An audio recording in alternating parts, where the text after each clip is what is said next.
harus mempunyai bekal. Yang pertama, bekal adalah sebaik-baik bekal.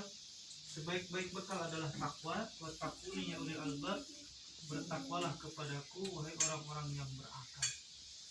Maka yang diminta oleh Allah Subhanahu wa taala adalah untuk takwa kepada Allah kita harus menggunakan akal dan pikiran kita.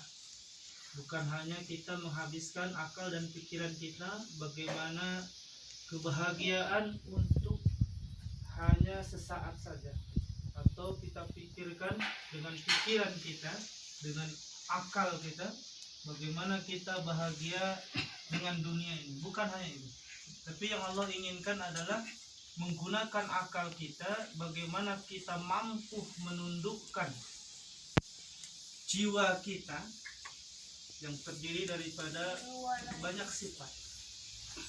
Kadang terjadinya sifat setaniah dalam diri kita, ya kan? Atau sifat bahimiah dalam diri kita, atau sifat jahiliyah yang ada di dalam diri kita.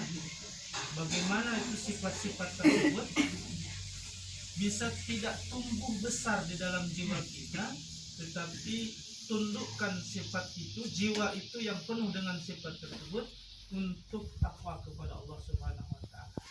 Karena kalau tidak dengan akal, zuhur saja, takwa yang wajib itu terkadang terlewat, ya kan? Kalau nggak diakalin, gitu. Pernahkah kita, ibu, ketika di sawah mungkin di ladang, ketika datang perintah Allah yang Allah inginkan bagi orang yang benar-benar takwa menggunakan akalnya, bisa nggak dia mentaati Allah ketika Allah perintahkan, gitu.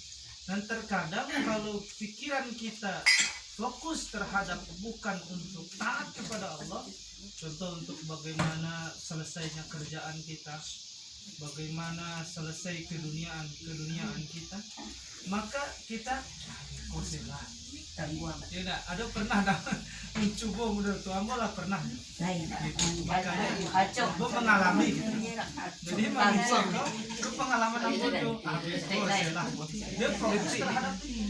Tapi yang Allah inginkan takwa kita itu menggunakan akal. Woi, saya ini sih bisa nggak saya ini takwa saya ketika Allah perintahkan sesuai dengan keinginan.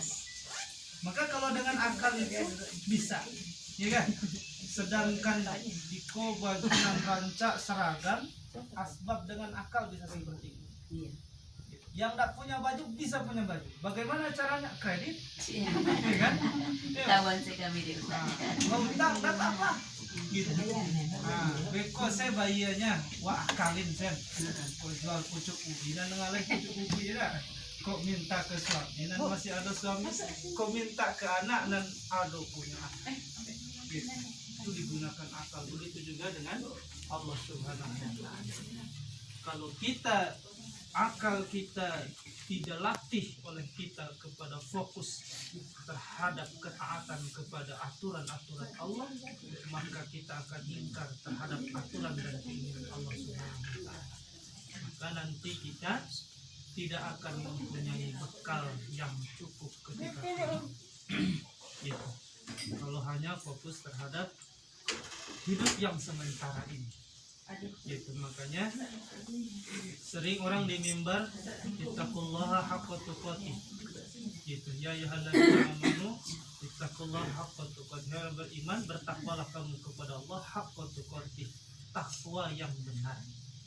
Wala tamutunna illa wa antum muslimun, jangan engkau mati kalau belum ada yang menjamin selamat bagi kita. Jangan mati kalau istilahnya kalau belum Islam, gitu. Sementara Islam kita itu terkadang masih bisa kita pertanyakan, apakah kita Islam itu sudah berusaha mengkafahkan kita terhadap Islam, gitu. Karena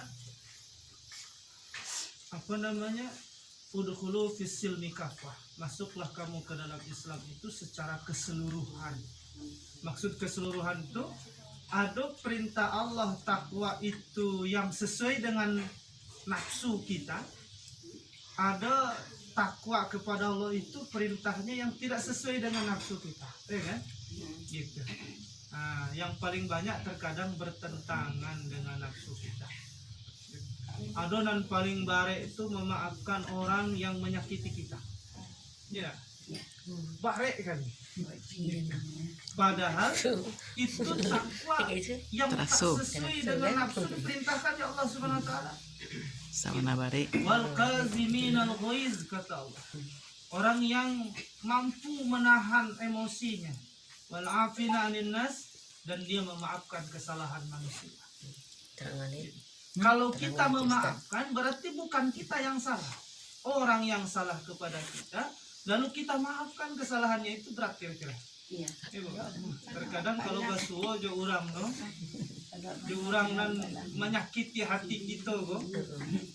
Rasa cako jo Ustaz Ambo rasono kalau mencalik si anu tuh. Angin dia baru. Gitu. Nah, gitu. Maka dari itulah tetap kita harus terima. Kenapa? Karena itulah bekal yang akan kita raih yang besar. Setidak-tidaknya orang yang memaafkan itu diberikan oleh Allah Subhanahu wa taala wa jannatin arduhas samawati wal ard. Dia akan dimasukkan ke dalam surga yang luas daripada surga itu paling kecil surganya, seluas langit dan bumi. Dia baru ya. Kecil itu kita menjalankan takwa yang mana kita menekan nafsu bro. Bagaimana kalau menjalankan takwa semakin tumbuh keyakinan keimanan kepada Allah Subhanahu wa taala. Gitu.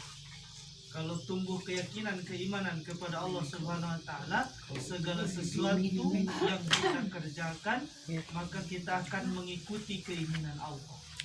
Itu yang dinamakan ihsan. Nah, jadi ada iman, ada ikhlas, ada ihsan. Tingkat tertinggi adalah ihsan dalam kehidupan kita. Kalau seandainya seperti itu, maka kata Nabi Muhammad SAW dalam satu mafhum hadis, orang yang kembali kepada Allah membawa iman sebesar debu saja. Ya, sebesar debu, jangan sebesar biji atom atau menggadang-gadang, bisa sebesar debu. Gitu.